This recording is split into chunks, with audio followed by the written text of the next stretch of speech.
A guy I know woke up this morning, opened his brokerage app, and checked Nvidia. He'd been watching the earnings report all week. Revenue beat, earnings beat, guidance beat. The company literally beat every single number Wall Street asked for, posted $65.8 billion in a single quarter, and guided the next quarter to $76 billion minimum. And he looked at the screen, and the stock was down almost 4%. He texted me, "Did I read this right?" You read it right. Here's what's actually happening, and here's why it matters for your money even if you've never once thought about buying a single share of Nvidia in your life. The market is not reacting to what Nvidia did. The market is reacting to what Nvidia has to do next. And that number, what Nvidia now has to deliver to justify its current price, is so large that even record-breaking quarters feel like falling behind. When you price in perfection, beating it isn't enough. You have to beat the perfection you already priced in.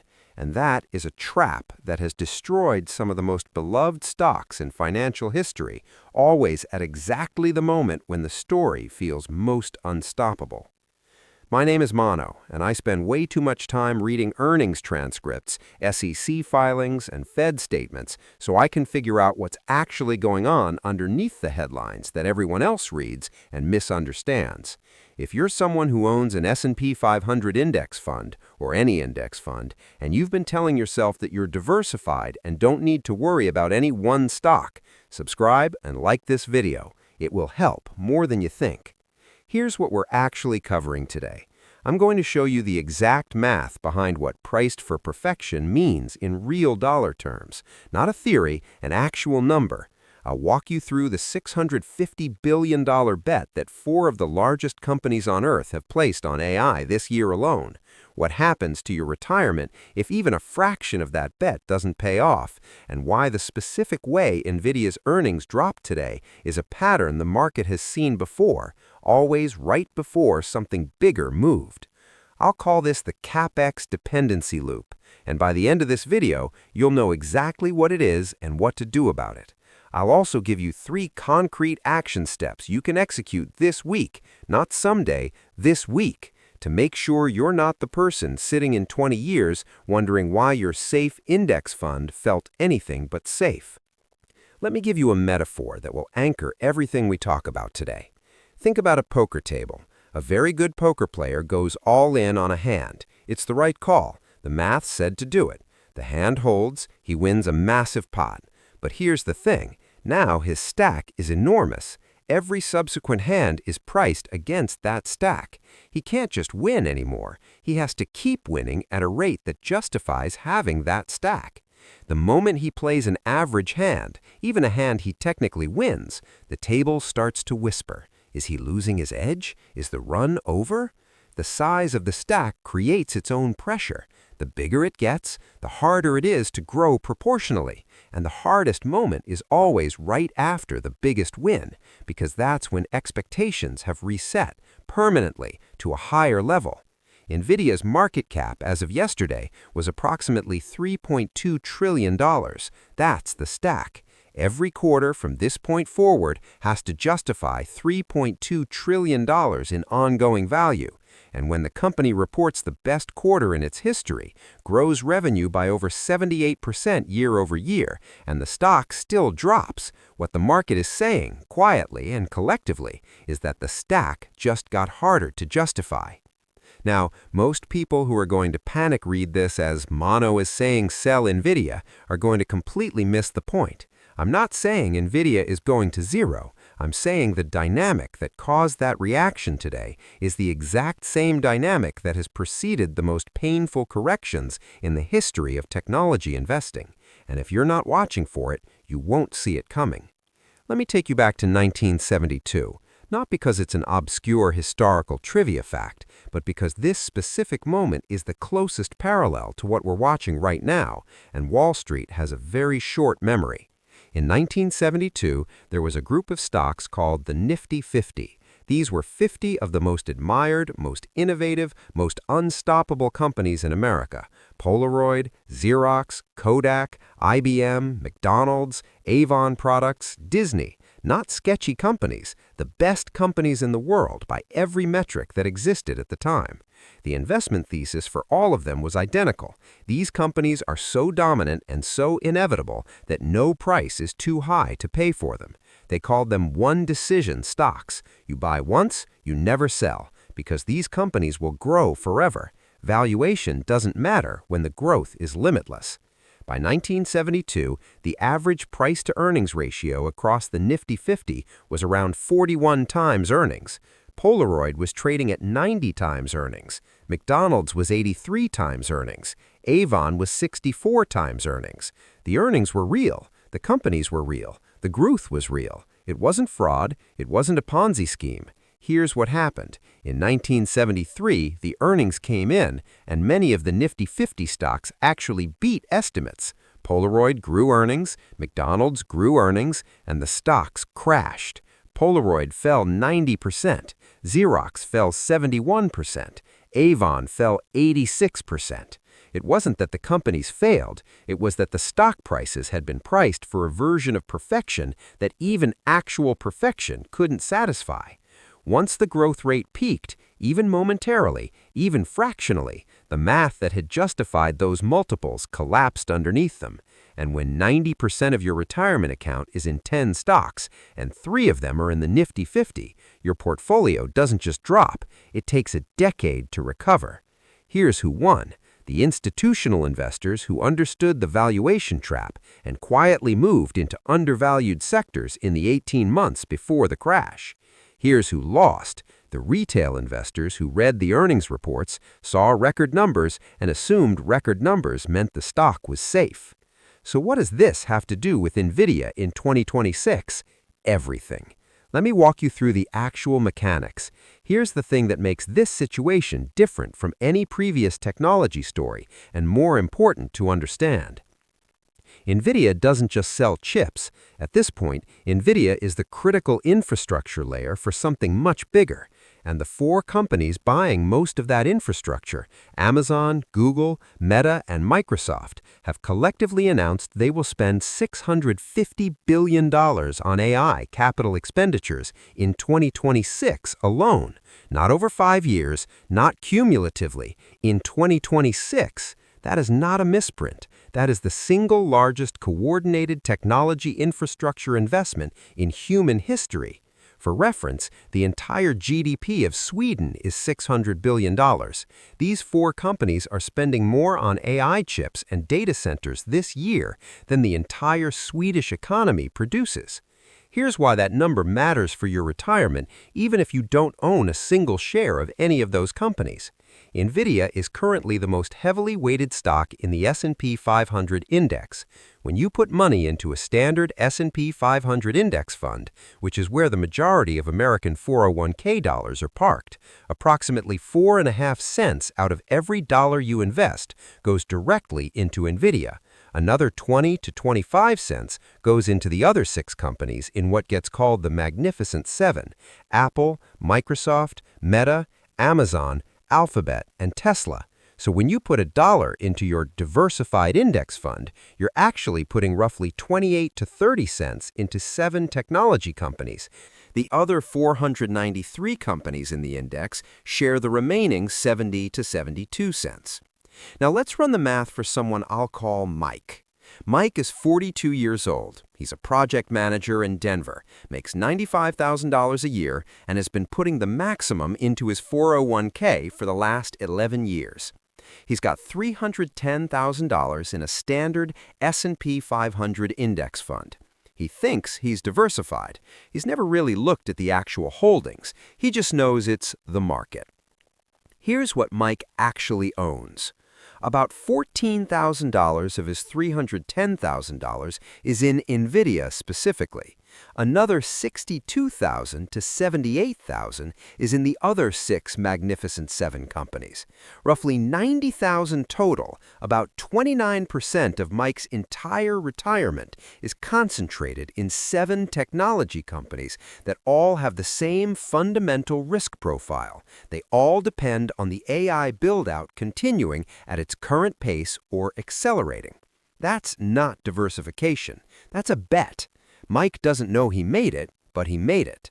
Now, let me show you what the Capex Dependency Loop actually is. Nvidia's current valuation, $3.2 trillion, is built on a growth model that requires the hyperscalers to keep spending, not to spend more, just to keep spending at current levels. If Amazon, Google, Meta, and Microsoft collectively spend $650 billion this year, but only $500 billion next year, not a catastrophic cut, a 23% reduction, Nvidia's revenue trajectory breaks. And when the revenue trajectory breaks, the multiple investors are willing to pay for that revenue compresses.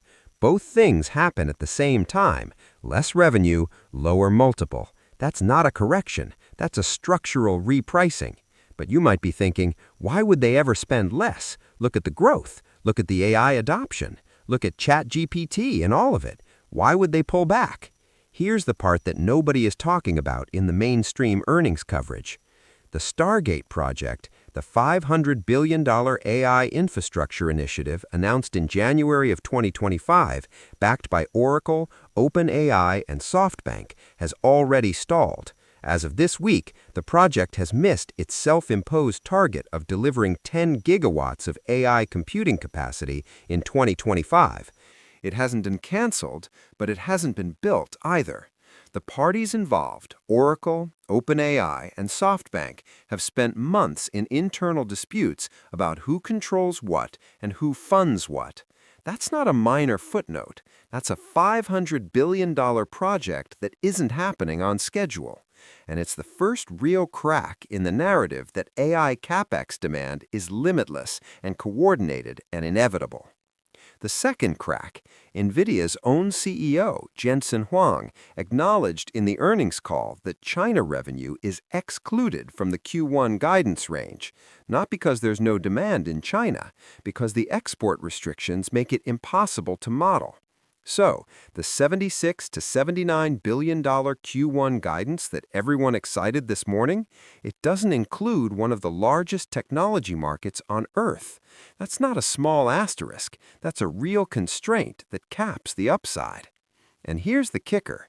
Even with all of this, Nvidia beat on every line. The company is extraordinary. The execution is extraordinary. The technology is extraordinary. And the stock went down anyway.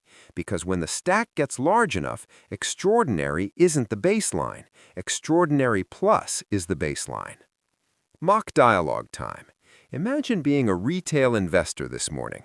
You wake up, you check the news, every headline says Nvidia beats expectations. You see the revenue numbers, you see the guidance numbers. You call your financial advisor. Hey, I saw Nvidia crushed it. Are we doing okay? The earnings were great, really impressive numbers. Great, so we're good? Well, the stock is down about 3% in pre-market. Wait, it beat everything and it's down? The guidance was a bit below the high end of some analysts' expectations. So what does that mean for my index fund? Well, Nvidia is one of many holdings across the is it a lot of my fund? Long pause. How much is it of my fund? There are a lot of different funds. This is not an attack on financial advisors. This is an attack on the way most people think about index funds as passive, safe, boring vehicles that have nothing to do with any particular company's story. That belief is mathematically incorrect in 2026 in a way that it was not in 2006 or even 2016. Here's the part nobody talks about. Somewhere in your brain, there's a mental model that says stocks go up over time. That model is correct on a long enough timescale with a genuinely diversified portfolio, but the key phrase is genuinely diversified. Your brain evolved to use pattern recognition as a shortcut.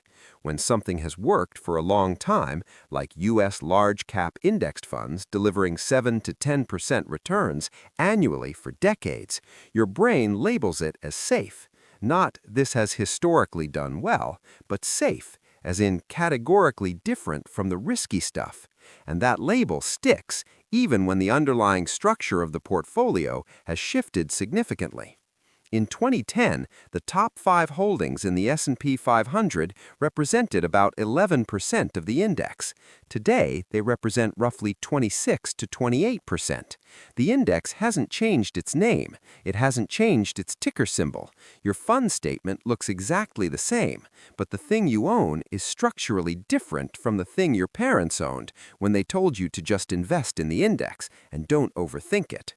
This is called concentration drift, and it's invisible to almost every retail investor because nobody sends you a letter that says, hey, your diversified fund just got meaningfully less diversified. The math works, human psychology doesn't. The behavioral trap is that the same narrative, just invest in the market, it always goes up, gets applied to a vehicle that has quietly changed its risk profile. You think you're doing the boring, safe, responsible thing, and you are, except the boring, safe thing now has 4.5% Nvidia in it and another 25% in 6 companies that all have the same fundamental dependency on the AI spending cycle. Now, none of this is a reason to panic. It is a reason to pay attention. Let me give you the action protocol. Action step 1. Go look up your actual holdings tonight. If you own an S&P 500 index fund, Google the fund ticker followed by top holdings. Every major fund has a publicly available list of its top 10 positions. Write down how much of the fund is in the top 5 stocks. If your top 5 holdings represent more than 20 to 25% of the fund, you have concentration risk that your grandfather's just buy the index advice didn't account for. This takes 7 minutes. Do it tonight. Action step 2. Consider adding an equal weight S&P 500 ETF alongside your cap weight fund.